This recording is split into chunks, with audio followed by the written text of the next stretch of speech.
Hi, I'm Maureen Covington, the principal at St. Dominic School.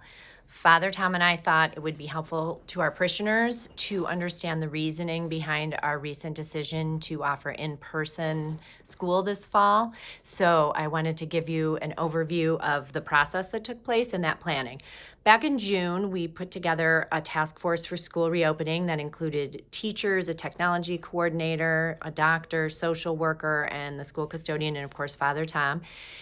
Based on this incredibly detailed publication from the diocese called Transitioning Forward, which in turn was based on recommendations from the CDC, from the Cuyahoga County Board of Health, the American Academy of Pediatricians, and other sources as well, we were able to put together a plan that offered both in-person and remote instruction for our families. We felt that we could provide the in-person instruction safely because of our size. Our school has one class per grade, and those kids are self-contained with each other in their grade level, and we can prevent exposure to other grade levels in our building. Our plan relies on the use of face coverings for all students and staff, physical distancing in the classroom and other spaces, increased hand washing, and daily symptom checks of students and staff, both at home and here at school.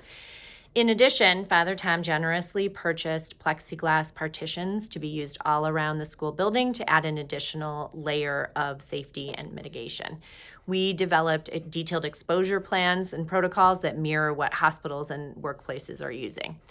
We knew, though, that even with those safety measures in place, there would be families who, by choice or by circumstance, would not want their children in the physical building. So the teachers began working to create a high-quality remote option.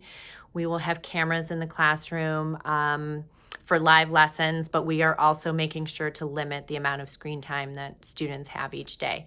We released our plan in mid-July and continued to look at ways to improve it based on feedback from teachers and parents. When the Cuyahoga County Board of Health made its recommendation for schools to begin the year virtually, we got guidance from the diocese that decision to continue with our plan or to begin remotely was up to each individual school. And so the task force had a lot to consider, and these are the things we thought about.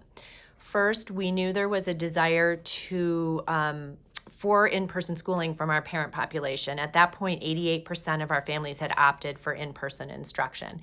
We had confidence that we were doing everything reasonably possible to protect the health and safety of our students and staff.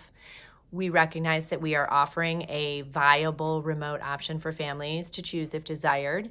We were monitoring the data that was coming from the Ohio Department of Health, which showed that Cuyahoga County was actually starting to decrease in the number of new cases, and that the non-congregate spread measure was being met, which is a real positive. We also understood that the recommendation from the Cuyahoga County Board of Health was just that. It was a recommendation, not a mandate, and our plan met the criteria that the Cuyahoga County Board of Health put out for opening safely. We also considered that all the area Catholic schools, as well as the independent schools, had made the decision to continue with their plans and reopen for in-person instruction. Based on all those considerations, we have decided to open for in-person instruction this fall. This was not an easy decision. There are no right answers in the middle of a pandemic. If needed, we can shift to remote instruction based on the county numbers, and we will definitely close our doors if Cuyahoga County goes to that purple or level 4 numbers. And in the meantime, we ask that the parish please pray for us as our little school here takes on this monumental task of providing quality education to our students in an unprecedented time.